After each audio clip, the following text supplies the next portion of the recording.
Buen día. ¿Qué obra literaria ha leído? Profesor René, acabo de leer La agonía de Raciuñiti, de José María Arguedas. Ok. ¿Y ahora mismo qué obra literaria le gustaría leer? Bueno, profesor, ahora mismo quisiera leer El gato negro, de Edgar Allan Poe. ¿Y ustedes qué obra y qué les gustaría leer? Leí Paco Yunque del escritor peruano César Vallejo y me súper encantaría leer Oliver Twist de Charles Dickens. Hace ya un año leí Pedro Páramo de Juan Rulfo. Profesor, a mí me gustaría leer La vendetta de Francesc Guy de Maupassant. Ok, profesor.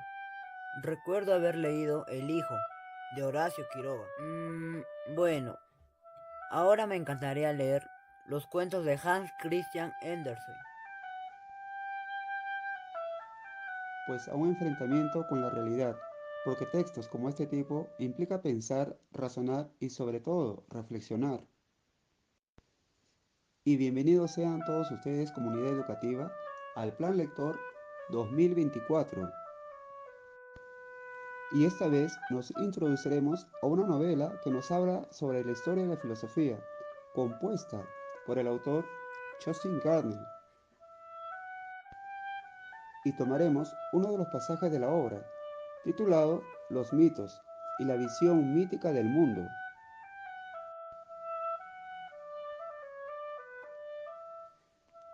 Profesor, ¿y me podría explicar qué es un mito? Bien, un mito es un relato sobre dioses, un relato que pretende explicar el principio de la vida. Acordémonos que por todo el mundo ha surgido en el transcurso de los milenios una enorme flora de explicaciones míticas a las cuestiones filosóficas. ¿Y me puede dar un ejemplo? Claro, habrás oído hablar de Thor y su martillo. Antes de que el cristianismo llegara a Noruega, la gente creía que Thor viajaba por el cielo en un carro tirado por dos machos cabríos, y cuando agitaba su martillo había truenos y rayos. Cuando hay rayos y truenos, también suele llover. La lluvia tenía una importancia vital para los agricultores en la época vikinga. Por eso Thor fue adorado como el dios de la fertilidad. Es decir, la respuesta mítica a por qué llueve era que Thor agitaba su martillo y cuando llovía, todo crecía bien en el campo. Por otro lado, los vikingos se imaginaban que el mundo habitado era una isla constantemente amenazada por los peligros externos. A esa parte del mundo la llamaban Midgard, es decir, el reino situado en el medio. En Midgard se encontraba además Asgard, que era el hogar de los dioses. Fuera de Midgard estaba Utgard, es decir, el reino que se encontraba fuera. Aquí vivían los peligrosos trolls, que intentaban destruir el mundo mediante astutos trucos. A esos monstruos malvados se les llamaba fuerzas del caos. También en ese sentido, Thor jugaba un papel muy importante. Su martillo no solo traía la lluvia, sino que también era un arma muy importante en la lucha contra las fuerzas peligrosas. Aquel martillo le daba un poder casi limitado. Por ejemplo, podía echarlo tras los trolls y matarlos.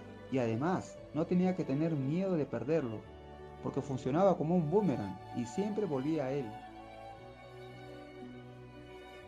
¿Me sigues, Dani? Sí, continúe.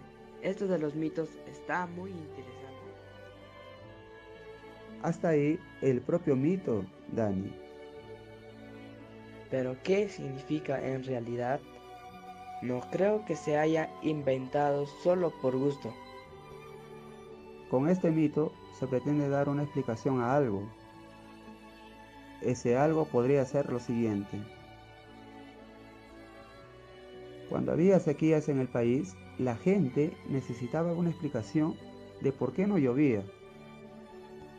¿Sería acaso porque los dioses habían robado el martillo de Thor?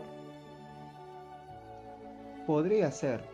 El mito puede querer dar también una explicación a los cambios de estación del año. Por ejemplo, en invierno la naturaleza muere, porque el martillo de Thor está en Jotunheimen, pero en primavera consigue recuperarlo.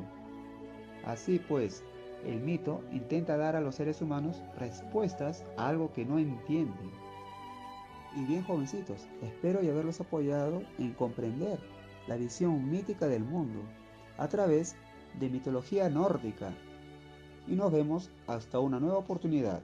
Nos vemos.